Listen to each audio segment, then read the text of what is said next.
Okay, welcome to video number 2. What we'll do here is just go over a quick tuning of your PC or Mac and explain how to use the 4-octave keyboard here and in the next panel. So what we'll do is the same thing we did in the first video, and by the way, you should or maybe would want to go back, rewatch the first video, and when I do open up these panels and put in my beats, just pause the video right about here, grab your pencil tool, open up this panel, draw in the same pattern that I have, use the same kit that I used, and you'll have exactly what I have, and use the same tempo. And we can follow along and do this together so that it's nice and easy for you.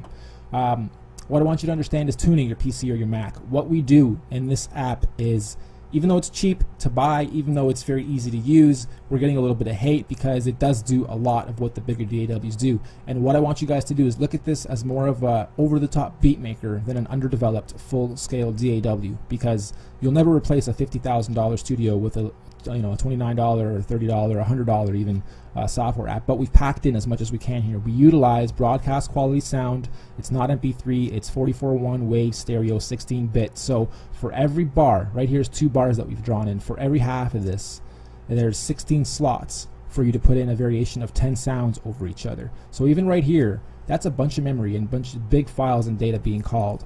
Spread that across 8 bars times 16 tracks. Yes, you're going to have some lag if your PC isn't tuned. Yes, it will freeze on you if your PC isn't tuned, or if it's a really old crappy machine.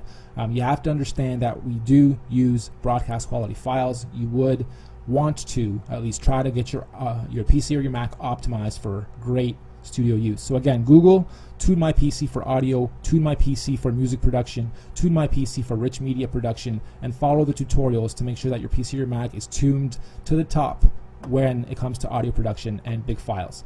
So what we'll do now is layers 5 through 8 are your keyboard tracks, and you can change these as well, but again, don't change anything in the template that it comes with. Just leave everything as is, and the template that we've laid out is very nice and easy to use. On layer 5, we're going to draw in 2 bars as well. Click, hold, and drag.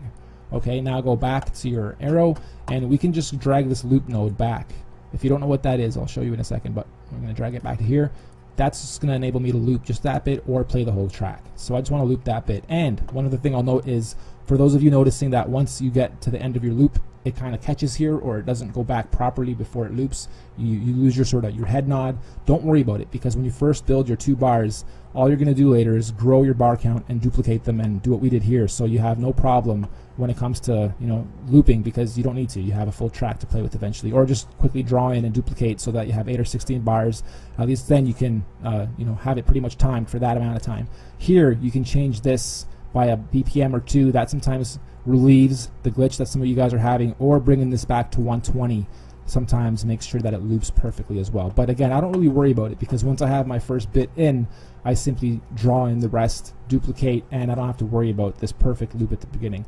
So going back to the tutorial, we drew in 2 bars, we click on the bar that we just made, we click on edit. This brings up our keyboard editor, and right now it's on ARP, which sounds great, by the way.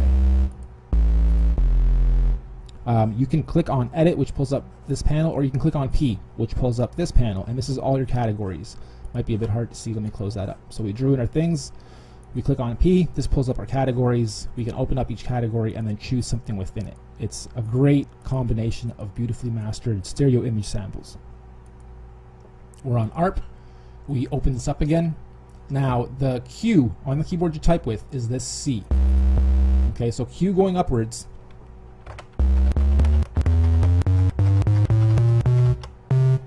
is that octave. This octave down here is available by pressing the Z or Z going upwards on the keyboard you type on.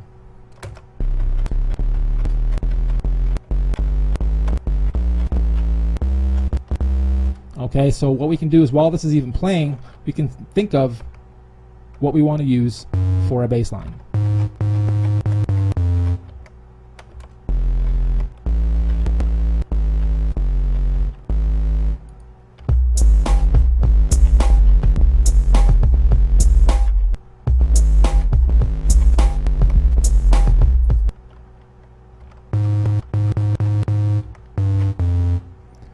We can record that as well. So when we click on record and play, we can actually use the keyboard we type on to lay in the notes. Check it out.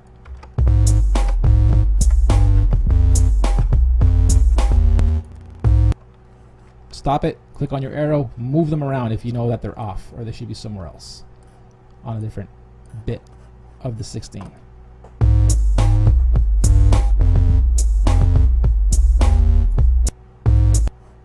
Close, holding down shift, click, hold, drag, click, hold, drag, click, hold, drag.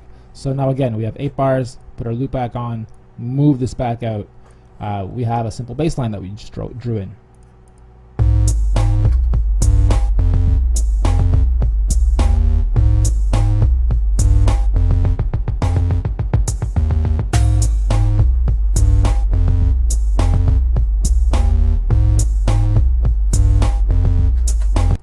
Okay, so we can keep going, go underneath that, click, hold, drag, you're still on a key track. Same thing applies, click on P, you get all your categories. Kind of like that. We'll just add 1 for the whole 2 bars. Close, and we put that here and just here by holding down shift, click, holding, and dragging. Okay, next. Another one. 2 bars, click, hold, and drag, click on P, click on, let's say, ethnic. Let's click on detune. Might sound a bit awkward because it is literally detuned, but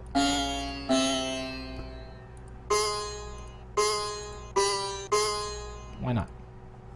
We can click on the pencil and draw the stuff in too. So we can go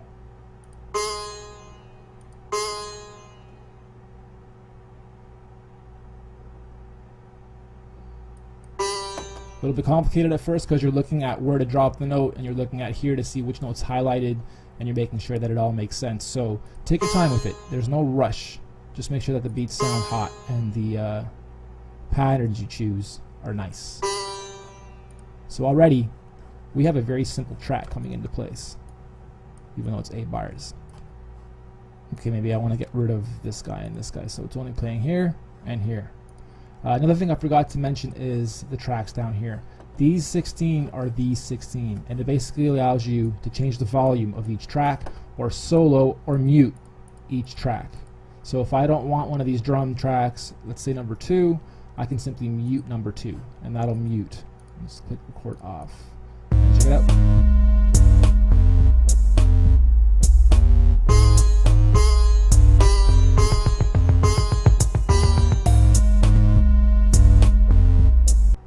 Okay, what I want to do is make number 7 quieter.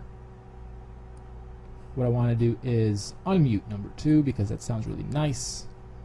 And let's say I want to get rid of that. Bring it back to the beginning.